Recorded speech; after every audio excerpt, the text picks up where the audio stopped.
بسم الله الرحمن الرحيم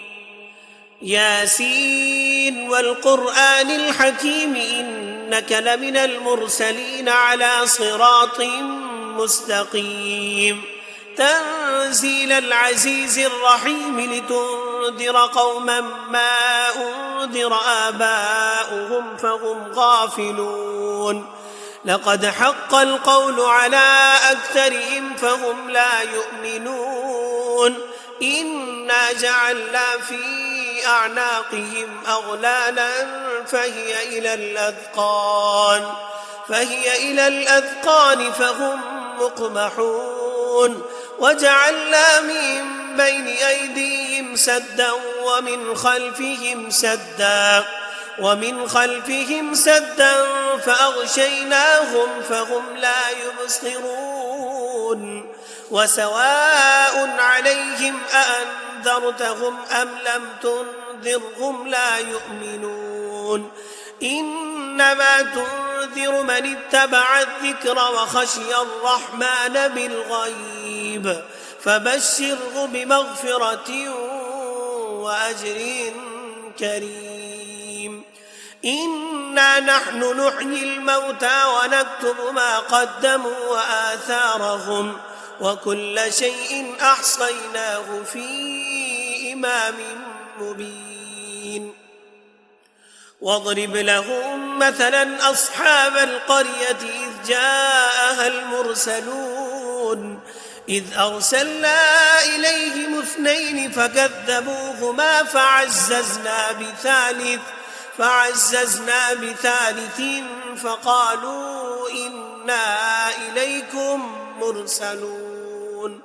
قالوا ما أنتم إلا بشر مثلنا وما أنزل الرحمن من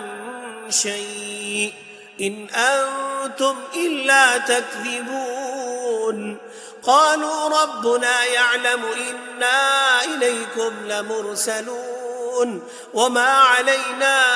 إلا البلاغ المبين قالوا إنا تطيرنا بكم لئن لم تنتهوا لنرجمنكم وليمسنكم منا عذاب أليم قالوا طائركم معكم أئن ذكرتم بل أنتم قوم مسرفون وجاء من أقصى المدينة رجل يسعى قال يا قوم اتبعوا المرسلين اتبعوا من لا يسألكم أجرا وهم مهتدون وما لي لا أعبد الذي فطرني وإليه ترجعون أأتخذ من دونه آلهة إن يردني الرحمن بضر لا تغن عني شفاعتهم شيئا ولا ينقذون إني إذا لفي ضلال مبين إني آمنت بربكم فاسمعون قيل ادخل الجنة قال يا ليت قومي يعلمون بما غفر لي ربي وجعلني من المكرمين وما أنزلنا على قومه من بعده من جند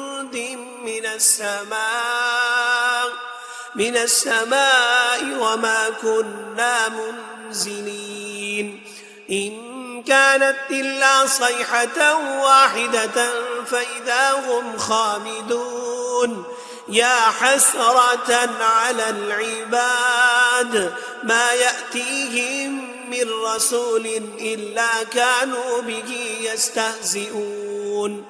ألم يروا كم أهلكنا قبلهم من القرون أنهم إليهم لا يرجعون وإن كل لما جميع لدينا محضرون وآية لهم الأرض الميتة أحييناها وأخرجنا منها حبا فمنه يأكلون وجعلنا فيها جنات من نخيل وأعناب وفجرنا فيها من العيون ليأكلوا من ثمره وما عملته أيديهم أفلا يشكرون سبحان الذي خلق الأزواج كلها مما تنبت الأرض ومن أنفسهم ومما لا يعلمون وآية لهم الليل نسلخ منه النهار فإذا هم مظلمون والشمس تجري لمستقر لها ذلك تقدير العزيز العليم والقمر قدرناه منازل حتى عاد كالعرجون القديم لا الشمس ينبغي لها أن تدرك القمر ولا الليل سابق النهار وكل في فلك يسبحون وآية لهم أنا حملنا ذريتهم في الفلك المشحون وخلقنا لهم من مثله ما يركبون وإن نشأ نغرقهم فلا صريخ لهم فلا هم ينقذون إلا رحمة منا ومتاعا إلى حين وإذا قيل لهم اتقوا ما بين أيديكم وما خلفكم لعلكم ترحمون وما تأتيهم من آية من آيات ربهم إلا كانوا عنها معرضين وإذا قيل لهم أنفقوا مما رزقكم الله قال الذين كفروا للذين آمنوا أنطعم من لو يشاء الله أطعمه إن أنتم إلا في ضلال مبين ويقولون متى هذا الوعد إن كنتم صادقين ما ينظرون إلا صيحة واحدة تأخذهم وهم يخصمون فلا يستطيعون توصية ولا إلى أهلهم يرجعون ونفخ في الصور فإذا هم من الأجداث إلى ربهم ينسلون قالوا يا ويلنا من بعثنا من مرقدنا هذا ما وعد الرحمن وصدق المرسلون إن كانت إلا صيحة واحدة فإذا هم جميع لدينا محضرون فاليوم لا تظلم نفس شيئا ولا تجزون إلا ما كنتم تعملون إن أصحاب الجنة اليوم في شغل فاكهون هم وأزواجهم في ظلال على الأرائك متكئون لهم فيها فاكهة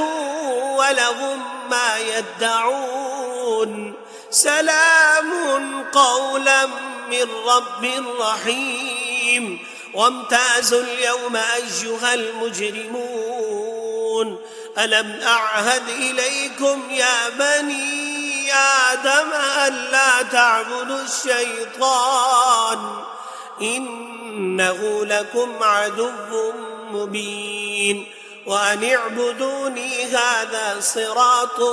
مستقيم ولقد أضل منكم جبلا كثيرا أفلم تكونوا تعقلون هذه جهنم التي كنتم توعدون اصلوها اليوم بما كنتم تكفرون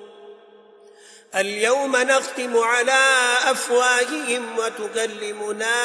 أيديهم وتشهد أرجلهم بما كانوا يكسبون ولو نشاء لطمسنا على أعينهم فاستبقوا الصراط فأنى يبصرون ولو نشاء لمسخناهم على مكانتهم فما استطاعوا مضيا ولا يرجعون ومن نعمره ننكسه في الخلق أفلا يعقلون وما علمناه الشعر وما ينبغي له إن هو إلا ذكر وقرآن مبين لينذر من كان حيا ويحق القول على الكافرين أولم يروا أنا خلقنا لهم مما عملت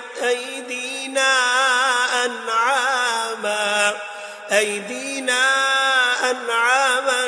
فهم لها مالكون وذللناها لهم فمنها ركوبهم ومنها يأكلون ولهم فيها منافع ومشارب أفلا يشكرون واتخذوا من دون الله آلهة لعلهم ينصرون لا يستطيعون نصرهم وهم لهم جند محضرون فلا يحزنك قولهم إنا نعلم ما يسرون وما يعلنون أولم ير الإنسان أنا خلقناه من نطفة فإذا هو خصيم مبين وضرب لنا مثلا ونسي خلقه قال من يحيي العظام وهي رميم قل يحييها الذي أنشأها أول مرة وهو بكل خلق عليم الذي جعل لكم من الشجر الأخضر نارا فإذا أنتم منه توقدون أوليس الذي خلق السماوات والأرض بقادر على أن يخلق مثلهم بلى وهو الخلاق العليم إنما أمره إذا أراد شيئا أن يقول له كن فيكون فسبحان الذي بيده ملكوت كل شيء وإليه ترجعون بسم الله الرحمن الرحيم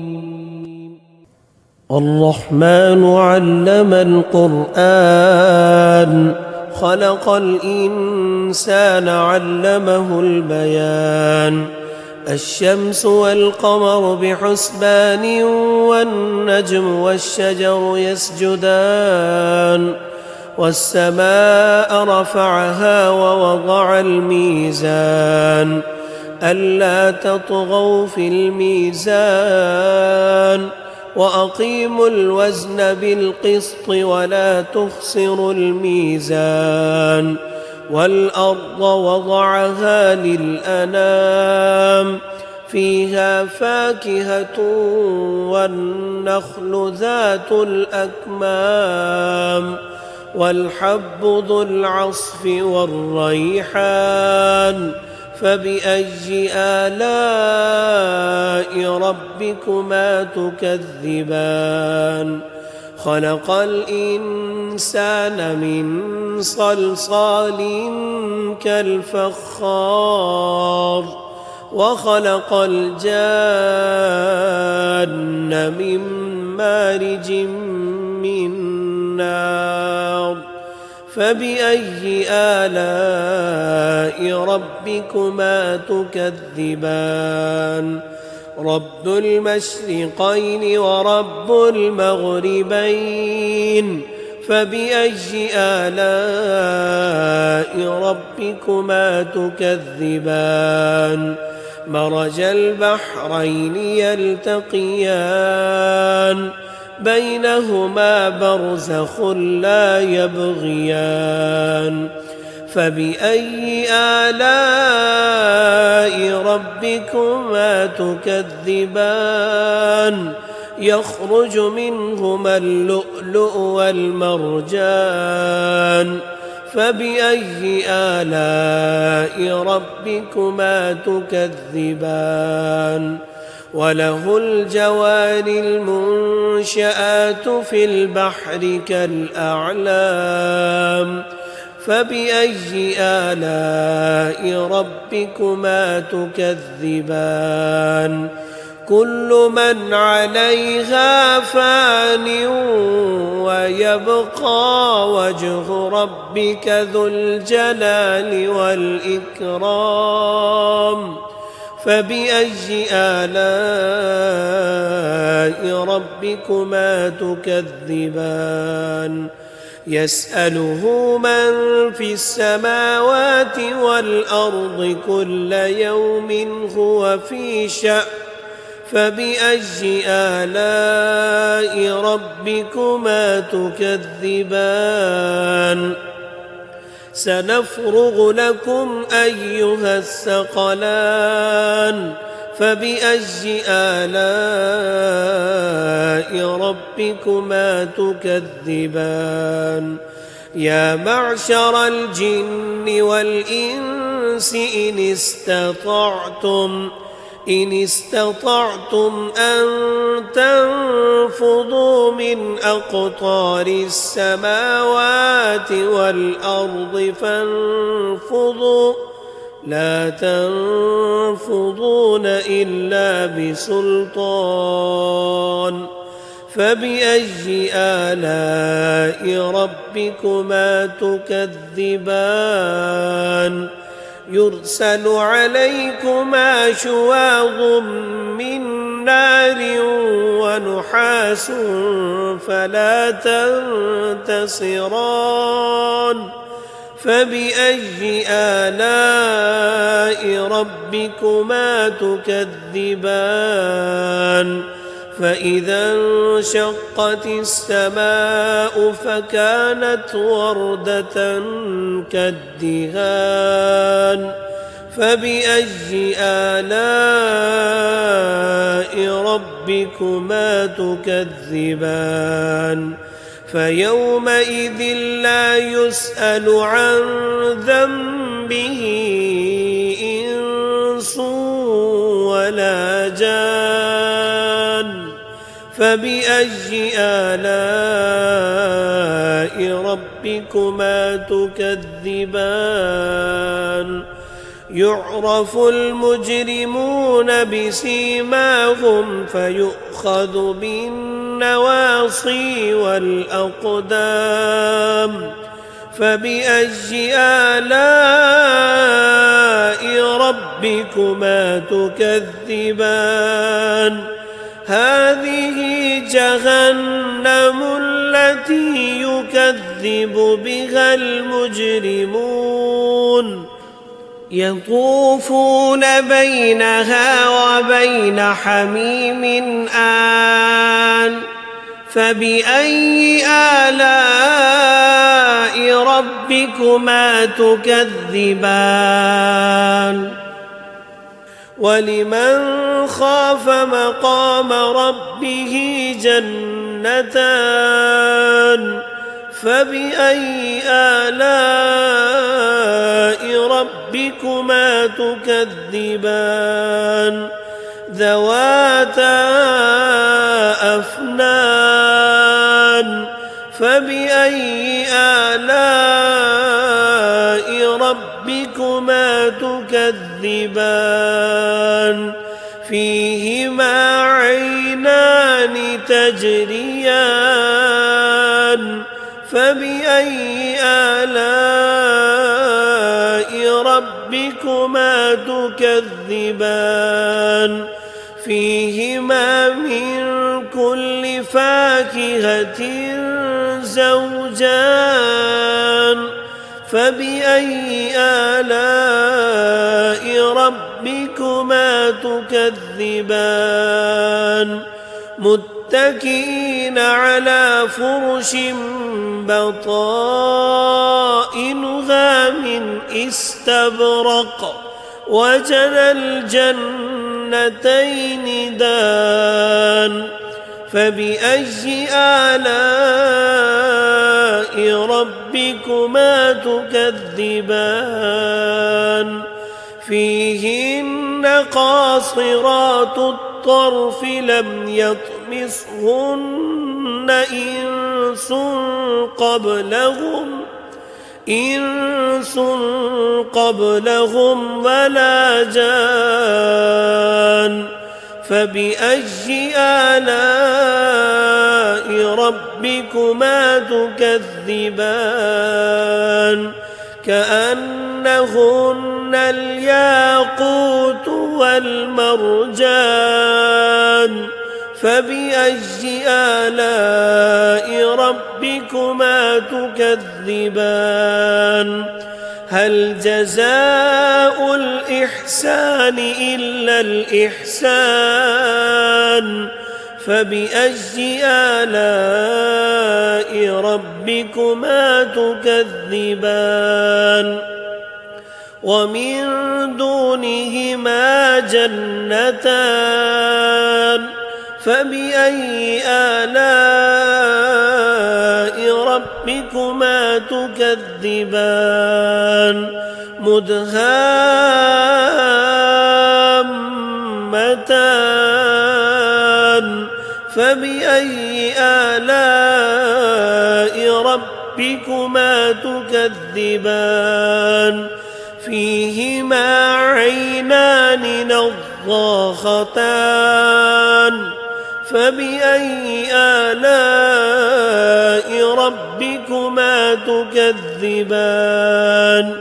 فيهما فاكهة ونخل ورمان فبأي آلاء ربكما تكذبان فيهن خيرات حسان فبأي آلاء ربكما تكذبان حور مقصورات في الخيام فبأي آلاء ربكما تكذبان لم يطمثهن إنس قبلهم ولا جان فبأي آلاء ربكما تكذبان متكئين على رفرف خضر وعبقري حسان فبأي آلاء ربكما تكذبان تبارك اسم ربك ذي الجلال والإكرام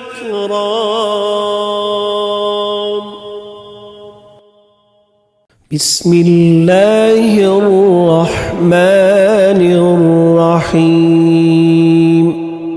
إذا وقعت الواقعة ليس لوقعتها كاذبة خافضة رافعة إذا رجت الأرض رجا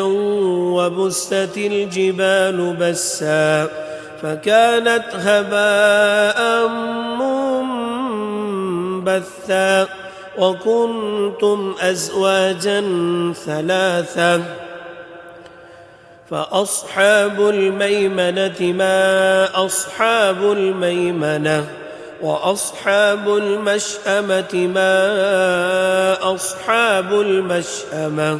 والسابقون السابقون أولئك المقربون في جنات النعيم ثلة من الأولين وقليل من الآخرين على سرر موضونة متكئين عليها متقابلين يطوف عليهم ولدان مخلدون بأكواب وأباريق وكأس من معين لا يصدعون عنها ولا ينزفون وفاكهة مما يتخيرون ولحم طير مما يشتهون وحور عين كأمثال اللؤلؤ المكنون جزاء بما كانوا يعملون لا يسمعون فيها لغوا ولا تأثيما إلا قيلا سلاما سلاما وأصحاب اليمين ما أصحاب اليمين في سدر مخضود وطلح منضود وظل ممدود وماء مسكوب وفاكهة كثيرة لا مقطوعة ولا ممنوعة وفرش مرفوعة إنا أنشأناهن إنشاء فجعلناهن أبكارا عربا أترابا لأصحاب اليمين ثلة من الأولين وثلة من الآخرين وأصحاب الشمال ما أصحاب الشمال في سموم وحميم وظل من يحموم لا بارد ولا كريم إنهم كانوا قبل ذلك مترفين وكانوا يصرون على الحنث العظيم وكانوا يقولون أئذا متنا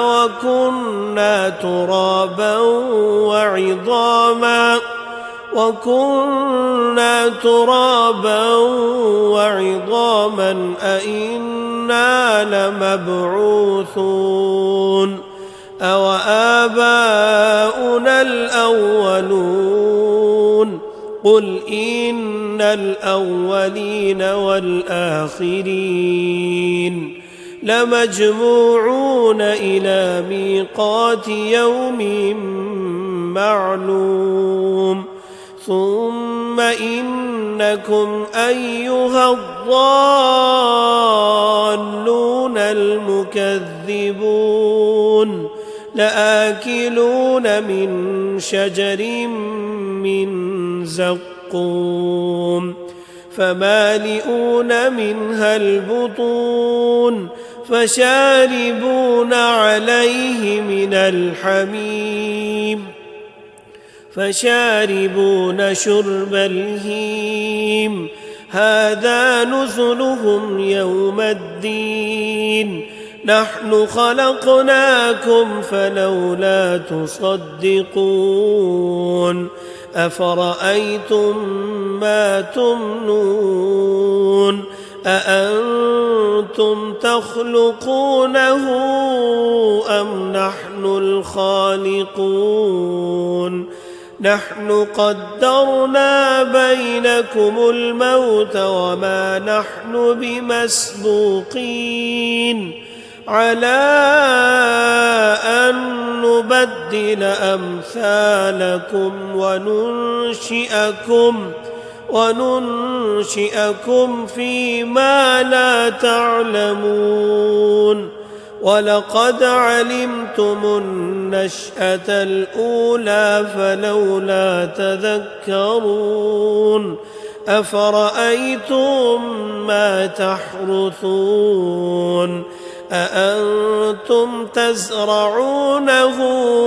أم نحن الزارعون لو نشاء لجعلناه حطاما فظلتم تفكهون إنا لمغرمون بل نحن محرومون أفرأيتم الماء الذي تشربون أأنتم أنزلتموه من المزن أم نحن المنزلون لو نشاء جعلناه أجاجا فلولا تشكرون أفرأيتم النار التي تورون أأنتم أنشأتم شجرتها أم نحن المنشئون نحن جعلناها تذكرة ومتاعا للمقوين فسبح باسم ربك العظيم فلا أقسم بمواقع النجوم وإنه لقسم لو تعلمون عظيم إنه لقرآن كريم في كتاب مكنون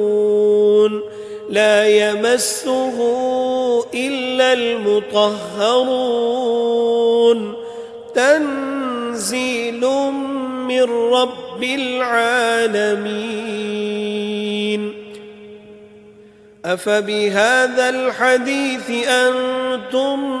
مدهنون وتجعلون رزقكم أنكم تكذبون فلولا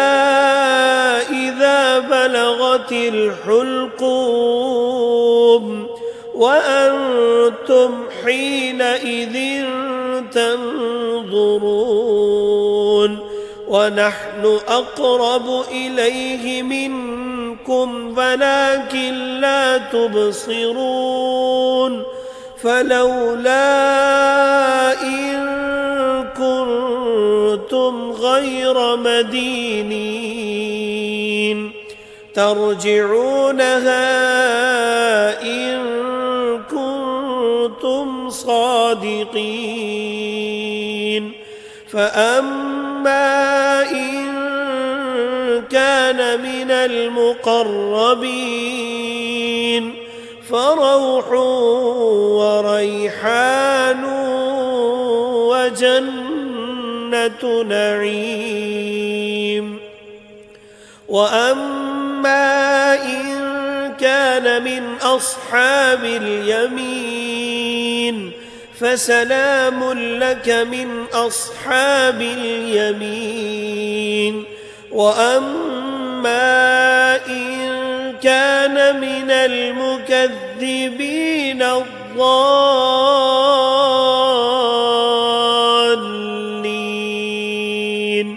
فنزل من حميم وتصلية جحيم إن هذا لهو حق اليقين فسبح باسم ربك العظيم بسم الله الرحمن الرحيم تبارك الذي بيده الملك وهو على كل شيء قدير الذي خلق الموت والحياة ليبلوكم أيكم أحسن عملا وهو العزيز الغفور الذي خلق 7 سماوات طباقا ما ترى في خلق الرحمن من تفاوت فارجع البصر هل ترى من فطور ثم ارجع البصر كرتين ينقلب إليك البصر خاسئا وهو حسير ولقد زينا السماء الدنيا بمصابيح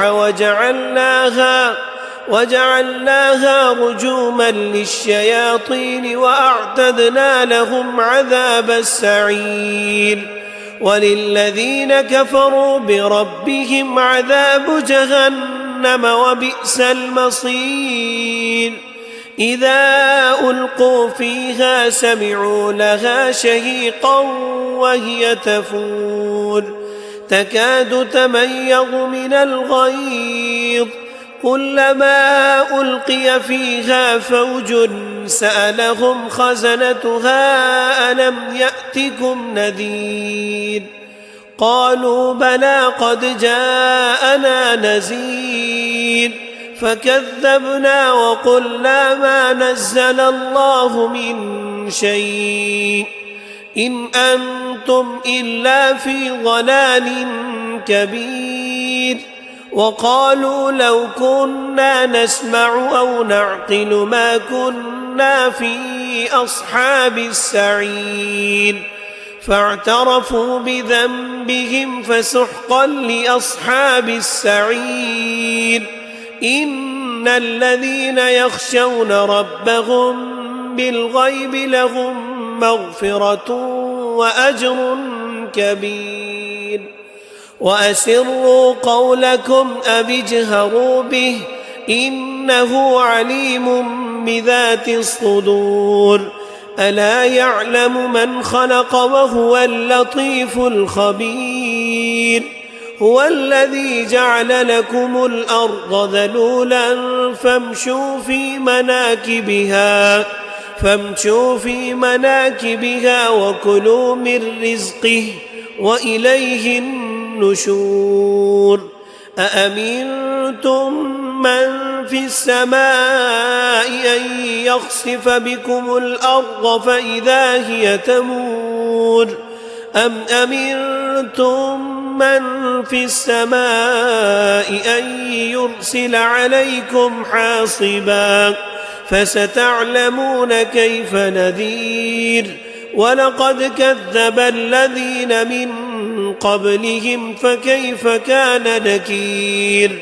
أولم يروا إلى الطير فوقهم صافات ويقبض ما يمسكهن إلا الرحمن إنه بكل شيء بصير أمن هذا الذي هو جند لكم ينصركم من دون الرحمن إن الكافرون إلا في غرور أمن هذا الذي يرزقكم إن أمسك رزقه بل لجوا في عتو ونفور أفمن يمشي مكبا على وجهه أهدى أمن يمشي سبيا على صراط مستقيم قل هو الذي أنشأكم وجعل لكم السمع والأبصار والأفئدة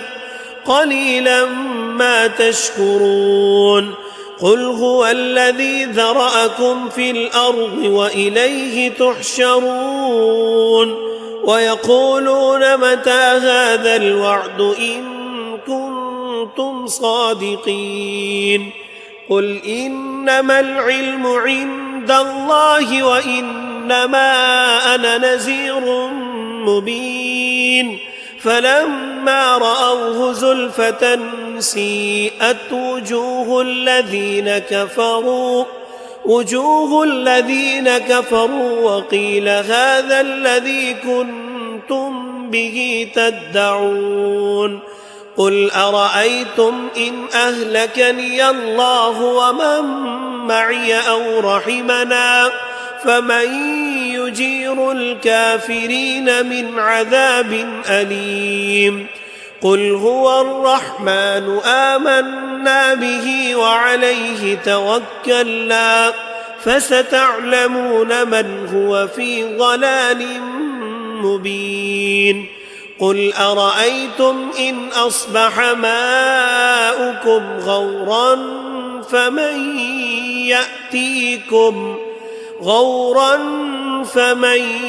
يأتيكم بماء معين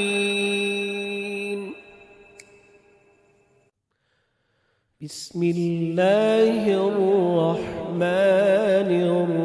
الرحيم يا أيها المزمل قم الليل إلا قليلا نصفه أو انقص منه قليلا أو زد عليه ورتل القرآن ترتيلا إنا سنلقي عليك قولا ثقيلا إن ناشئة الليل هي أشد وطئا وأقوم قيلا إن لك في النهار سبحا طويلا واذكر اسم ربك وتبتل إليه تبتيلا رب المشرق والمغرب لا إله إلا هو فاتخذه وكيلا واصبر على ما يقولون واهجرهم هجرا جميلا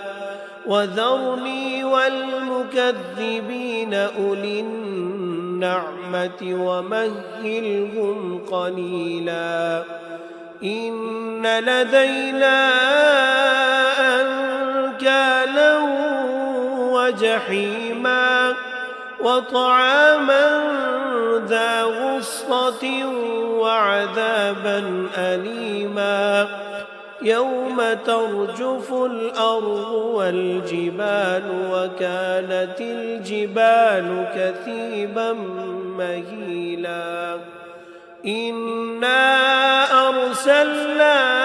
إليكم رسولا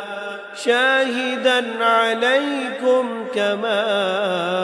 أرسلنا إلى فرعون رسولا فعصى فرعون الرسول فأخذناه أخذا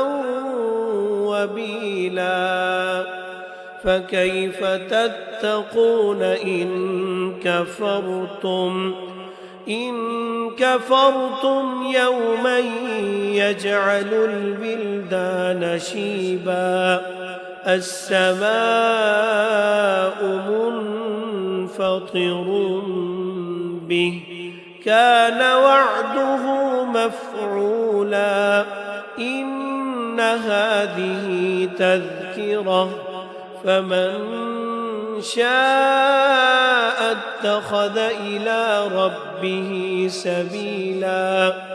إن ربك يعلم أنك تقوم أدنى من ثلثي الليل ونصفه وثلثه وطائفة من الذين معك والله يقدر الليل والنهار علم أن لن تحصوه فتاب عليكم فاقرؤوا ما تيسر من القرآن علم أن سيكون منكم مرضى وآخرون يضربون في الأرض يبتغون من فضل الله وآخرون يقاتلون في سبيل الله فاقرؤوا ما تيسر منه وأقيموا الصلاة وآتوا الزكاة وأقرضوا الله قرضا حسنا وما تقدموا لأنفسكم من خير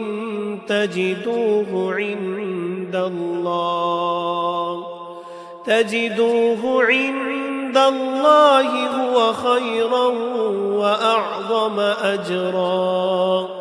واستغفروا الله إن الله غفور رحيم.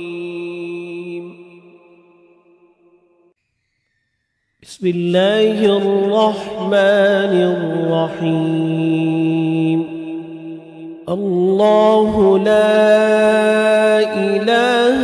إلا هو الحي القيوم لا تأخذه سنة ولا نوم له ما في السماوات وما في الأرض من ذا الذي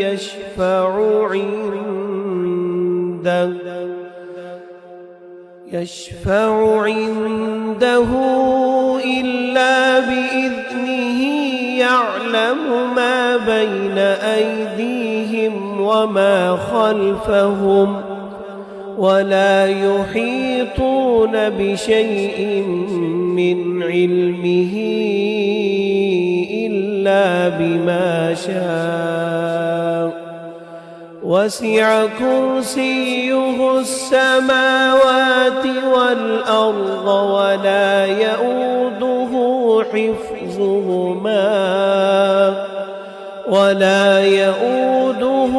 حفظهما وهو العلي العظيم.